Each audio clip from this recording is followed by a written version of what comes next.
Sexo e Destino, Parte 1, Capítulo 6. De volta ao aposento da enferma, certificamo-nos de que Nemésio e Marina haviam saído. A camareira da casa velava. Neves, sem graça, absteve-se de qualquer comentário. Retraíra-se no claro propósito de sopitar impulsos menos construtivos. Recompondo-se momentos antes, rogara do irmão Félix lhe desculpasse o ataque de cólera em que extravasara rebeldia e desespero. Descera à inconveniência, acusava-se humilde. Fora descaridoso, insensato, penitenciava-se com tristeza. O irmão Félix, com bastante autoridade, se quisesse, poderia demiti-lo do piedoso mister que invocara com o objetivo de proteger a filha. Entretanto, pedia tolerância. O coração paternal, no instante crítico, não se vira preparado de modo a escalar o nível do desprendimento preciso, declarava com amargura e desapontamento. Félix, porém, abraçara-o com intimidade e, sorridente, ponderou que a edificação espiritual, em muitas circunstâncias, inclui explosões do sentimento com trovões de revolta e aguaceiros de pranto que acabam descongestionando as vias da emoção. Que Neves esquecesse e recomeçasse. Para isso, contava com os talentos da oportunidade, do tempo. Obviamente, por isso, o sogro de Nemésio ali se achava agora diante de nós, transformado e solícito. Por indicação do paciente amigo que nos orientava, formulou uma prece enquanto ministrávamos socorro magnético à doente. Beatriz gemia. No entanto, Félix esmerou-se para que se aliviasse e dormisse, providenciando ainda para que não se retirasse do corpo sob a hipnose habitual do sono. Não lhe convinha, por enquanto, esclareceu ele, afastar-se do veículo fatigado. Em virtude dos órgãos profundamente enfraquecidos, desfrutaria penetrante lucidez espiritual e não seria prudente arremessá-la de chofre a impressões demasiado ativas da esfera diferente para a qual se transferiria muito em breve. Aconselhável seria a mudança progressiva, graduação de luz intensificando-se a pouco e pouco.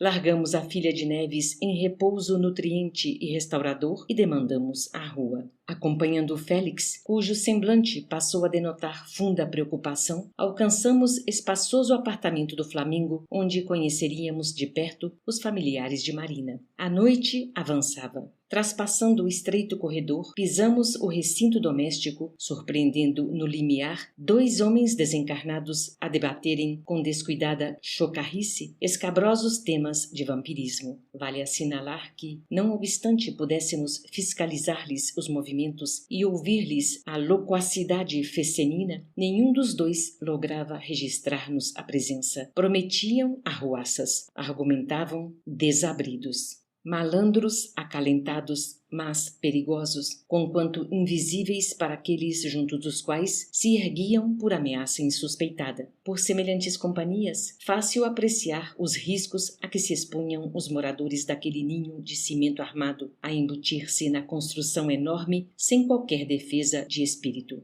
Entramos. Na sala principal, um cavalheiro de traços finos, em cuja maneira de sentar-se inteiramente à vontade se adivinhava, para logo, o dono da casa, lia um jornal vespertino com atenção. Os atavios do ambiente, apesar de modestos, denunciavam apurado gosto feminino. O mobiliário antigo, de linhas quase rudes, suavizava-se ao efeito de ligeiros adornos. Tufos de cravos vermelhos, a se derramarem de vasos cristalinos, harmonizavam-se com as rosas da mesma cor, habilmente desenhadas nas 2 telas que pendiam das paredes revestidas de amarelo dourado. Mas, destoante e agressiva, uma esguia garrafa, contendo uísque, empinava o gargalo sobre o crivo lirial que completava a elegância da mesa nobre, deitando emanações alcoólicas que se casavam ao hálito do amigo derramado no divã. Félix encarou-o, manifestando a expressão de quem se atormentava piedosamente ao vê-lo e no-lo indicou. Temos aqui o irmão Cláudio Nogueira, pai de Marina e tronco do lar. Fisguei-o de relance. Figurou-se-me o hospedeiro involuntário, um desses homens maduros que se demoram na quadra dos 45 janeiros, esgrimindo bravura contra os desbarates do tempo. rosto primorosamente tratado, em que as linhas firmes repeliam a notícia vaga das rugas, cabelos penteados com distinção, unhas polidas, pijama impecável. Os grandes olhos escuros e móveis pareciam imanizados às letras, pesquisando motivos para trazer um sorriso irônico aos lábios finos. Entre os dedos da mão, que descansava à beira do sofá, o cigarro fumegante, quase rente ao tripé anão, sobre o qual um cinzeiro repleto era silenciosa advertência contra o abuso da nicotina. Detínhamo-nos, curiosos, na inspeção, quando sobreveio o inopinado. Diante de nós, ambos os desencarnados infelizes que surpreendêramos à entrada, surgiram de repente, abordaram Cláudio e agiram sem cerimônia. Um deles tateou-lhe um dos ombros e gritou insolente: "Beber, meu caro! Quero beber!"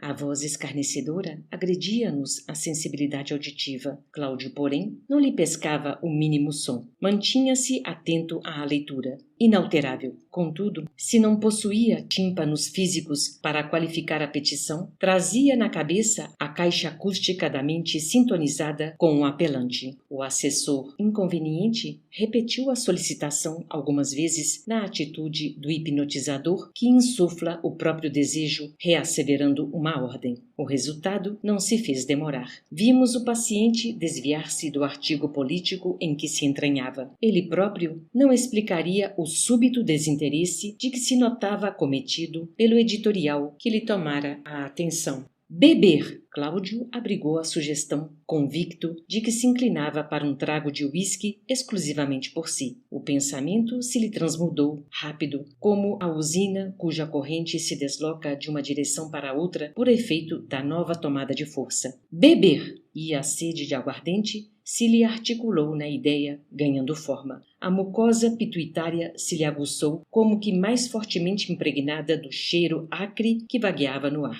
O assistente malicioso coçou-lhe brandamente os gorgomilos. O pai de Marina sentiu-se apoquentado. Indefinível secura constrangia-lhe o laringe e ansiava tranquilizar-se. O amigo sagaz percebeu-lhe a adesão tácita e colou-se a ele. De começo, a carícia leve, depois da carícia agasalhada, o abraço envolvente e, depois do abraço de profundidade, a associação recíproca. Integraram-se ambos em exótico sucesso de enxertia fluídica. Em várias ocasiões, estudara a passagem do espírito exonerado do envoltório carnal pela matéria espessa. Eu mesmo, quando me adaptava de novo ao clima da espiritualidade, após a desencarnação última, analisava impressões ao transpor maquinalmente obstáculos e barreiras terrestres, recolhendo nos exercícios feitos a sensação de quem rompe nuvens de gases condensados. Ali, no entanto, produzia-se algo semelhante ao encaixe perfeito. Cláudio, homem, absorvia o desencarnado à guisa de sapato que se ajusta ao pé. Fundiram-se os dois como se morassem eventualmente num corpo só.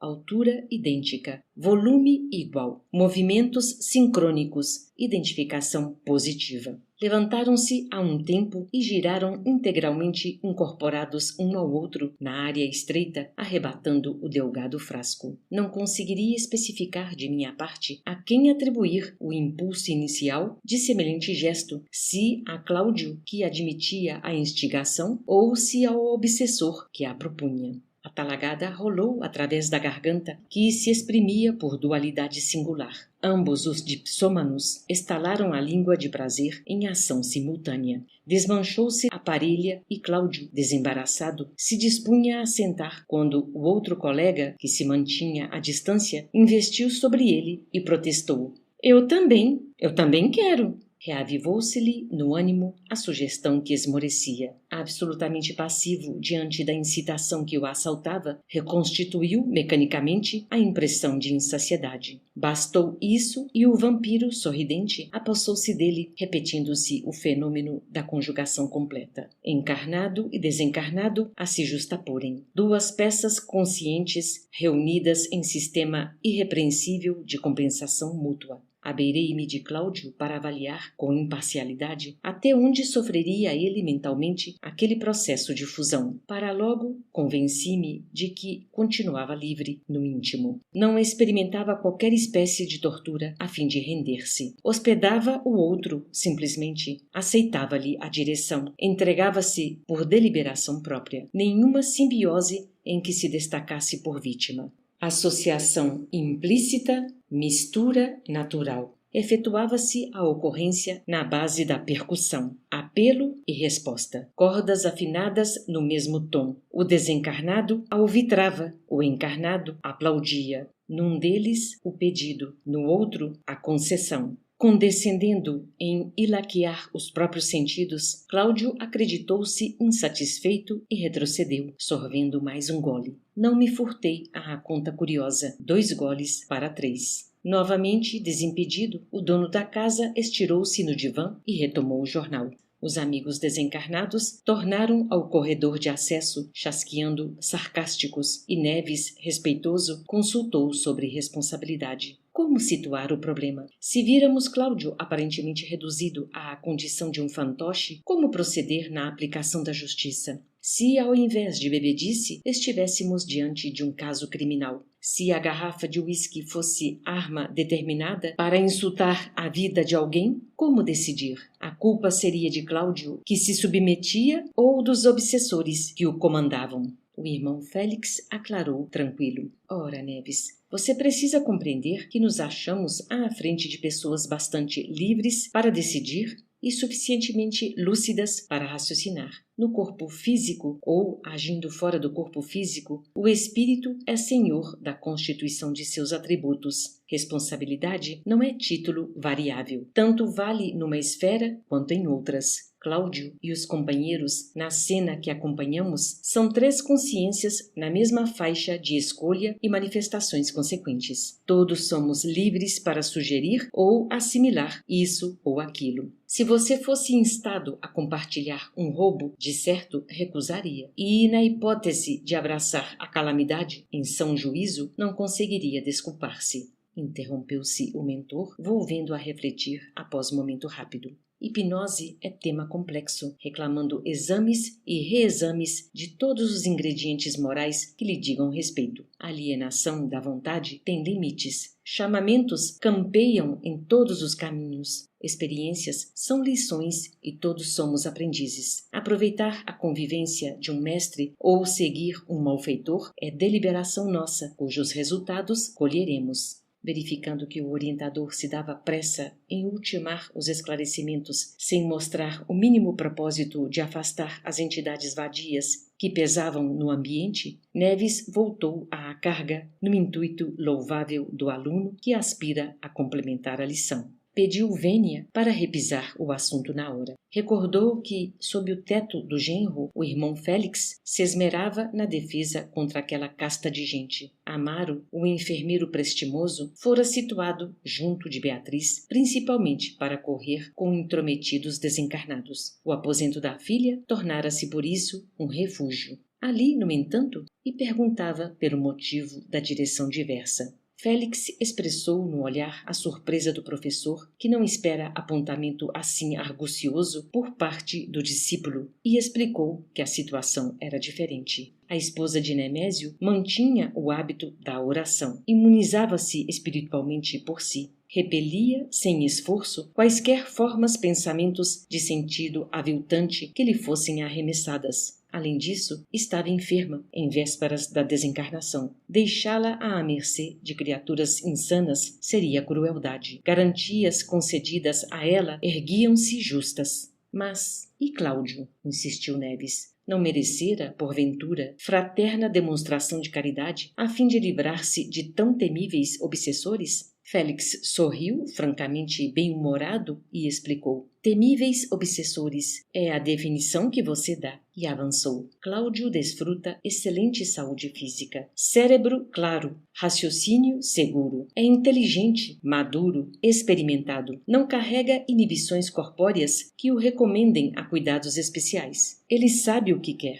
possui materialmente o que deseja, permanece no tipo de vida que procura. É natural que esteja respirando a influência das companhias que julgue aceitáveis. Retém liberdade ampla e valiosos recursos de instrução e discernimento para juntar-se aos missionários do bem, que operam entre as pessoas, assegurando edificação e felicidade a si mesmo. Se elege para comensais da própria casa os companheiros que acabamos de ver, é assunto dele. Enquanto nos arrastávamos, tolhidos pela carne, não nos ocorreria a ideia de expulsar da residência alheia as pessoas que não se harmonizassem conosco. Agora, vendo o mundo e as coisas do mundo de mais alto, não será cabível modificar semelhante modo de proceder. O tema desdobrava-se, assumindo aspectos novos. Curioso, interferi. Mas, irmão Félix, é importante convir que Cláudio, liberto, poderia ser mais digno, e isso é perfeitamente lógico, confirmou. Ninguém nega. E por que não dissipar de vez os laços que o prendem aos malandros que o exploram? O alto raciocínio da espiritualidade superior jorrou pronto.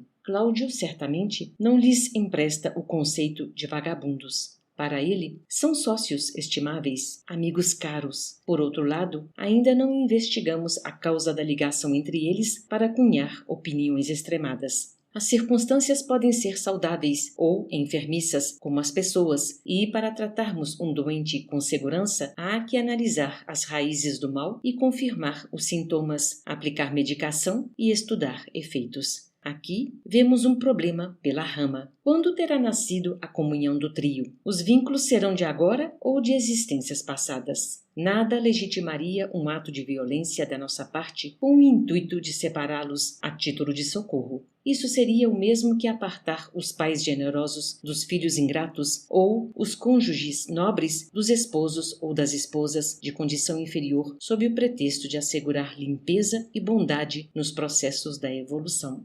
A responsabilidade tem o tamanho do conhecimento. Não dispomos de meios precisos para impedir que um amigo se onere em dívidas escabrosas ou se despenque em desatinos deploráveis, conquanto nos seja lícito dispensar-lhe o auxílio possível, a fim de que se acautele contra o perigo no tempo viável, sendo de notar-se que as autoridades superiores da espiritualidade chegam a suscitar medidas especiais que impõem aflições e dores de importância aparente a determinadas pessoas com o objetivo de livrá-las da queda em desastres morais iminentes quando mereçam esse amparo de exceção. Na Terra, a exata justiça apenas cerceia as manifestações de alguém quando esse alguém compromete o equilíbrio e a segurança dos outros na área de responsabilidade que a vida lhe demarca, deixando a cada um a regalia de agir como melhor lhe pareça. Adotaremos princípios que lhe valham menos perante as normas que afiançam a harmonia entre as pessoas? Rematando as elucidações lapidares que entretecia, o irmão Félix revestira-se de um halo brilhante. Enlevados, não encontrávamos em nós senão silêncio para significar-lhe admiração ante a sabedoria e a simplicidade. O instrutor fitava Cláudio com simpatia, dando a entender que se dispunha a abraçá-lo paternalmente. E, receando talvez que a oportunidade escapasse, Neves, humilde e respeitoso, pediu se lhe relevasse a insistência. Entretanto, solicitava fosse aclarado ainda um ponto dos esclarecimentos em vista. Diante do mentor paciente, perguntou pelos promotores de guerra entre a humanidade. Declarará Félix que a justiça tacitamente cerceia as ações dos que ameaçam a estabilidade coletiva. Como entender a existência de governantes transitórios erigindo-se na terra em verdugos de nações? Félix sintetizou, reempregando algumas das palavras de que se utilizara. Dissemos cercear, no sentido de corrigir, restringir. Assinalamos igualmente que toda criatura vive na área de responsabilidade que a lei lhe delimita, compreendendo-se que a responsabilidade de alguém se enquadra ao tamanho do conhecimento superior que esse alguém já adquiriu. É fácil admitir que os compromissos da consciência assumem as dimensões da autoridade que lhe foi atribuída. Uma pessoa com grandes cabedais de autoridade pode elevar extensas comunidades às culminâncias do progresso e do aprimoramento, ou afundá-las em estagnação e decadência. Isso na medida exata das atitudes que tome para o bem ou para o mal. Naturalmente, governantes e administradores, em qualquer tempo, respondem pelo que fazem. Cada qual dá conta dos recursos que lhe foram confiados e da região de influência que recebeu, passando a colher, de modo automático, os bens ou os males que haja semeado. Víamos, porém, que Félix não desejava estender-se em mais amplas considerações filosóficas. Assentando no rosto a expressão de quem nos pedia transferir para depois qualquer nova interrogação, acercou-se de Cláudio a envolvê-lo nas suaves irradiações do olhar brando e percussiente. Estabeleceu-se ligeira e doce expectativa. O benfeitor acusava-se emocionado. Parecia agora mentalmente distanciado no tempo. Acariciou a cabeleira daquele homem com quem Neves e eu, no fundo, não nos afináramos assim tanto, semelhando-se médico piedoso, encorajando um doente menos simpático. Aquele momento de comoção, entretanto, foi rápido, quase imperceptível, porque o irmão Félix retomou-nos a intimidade e comentou, despretensioso: quem afirmará que Cláudio amanhã não será um homem renovado para o bem, passando a educar os companheiros que o deprimem? Por que atrair contra nós a repulsão dos três, simplesmente porque se mostrem ignorantes e infelizes? E admitir-se-á, porventura, que não venhamos a necessitar uns dos outros? Existem adubos que lançam emanações extremamente desagradáveis. No entanto, asseguram a fertilidade do solo, auxiliando a planta que, a seu turno, se dispõe a auxiliar-nos. O benfeitor esboçou o gesto de quem encerrava a conversação e lembrou-nos, gentil, o trabalho em andamento.